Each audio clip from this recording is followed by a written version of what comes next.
UPSC ಪರೀಕ್ಷೆಯಲ್ಲಿ ಅತ್ಯುನ್ನತ rank ಪಡೆದ ವಿದ್ಯಾರ್ಥಿಗಳು ಪೋಷಕರ ಸಮೇತ ಮನೆಗೆ ಕರೆಸಿಕೊಂಡ ರಾಜ್ ಕುಟುಂಬ. ಬರೀ ಕಲಾ ಸೇವೆ ಅಲ್ಲ, ಶಿಕ್ಷಣ ಸೇವೆಗೂ ಮುಂದಾಗಿದೆ.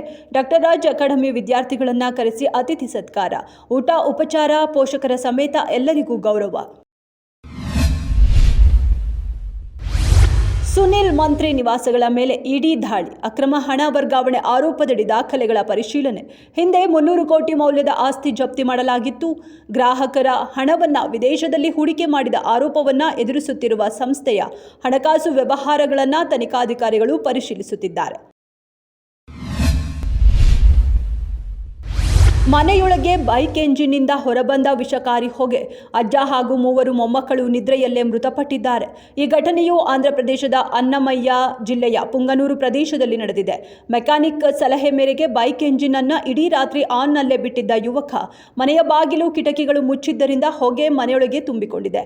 ದೇಹದೊಳಗೆ ವಿಷಕಾರಿ ಕಾರ್ಬನ್ ಮೊನಾಕ್ಸೈಡ್ ಅನಿಲ ಸೇರಿ ಮೃತಪಟ್ಟಿದ್ದಾರೆ. ಬೆಂಗಳೂರಿನಲ್ಲಿ ವಿವಾಹಿತ ಮಹಿಳೆಯೊಬ್ಬರು ನೇಣು ಬಿಗಿದ ಸ್ಥಿತಿಯಲ್ಲಿ ಶವವಾಗಿ ಪತ್ತೆ.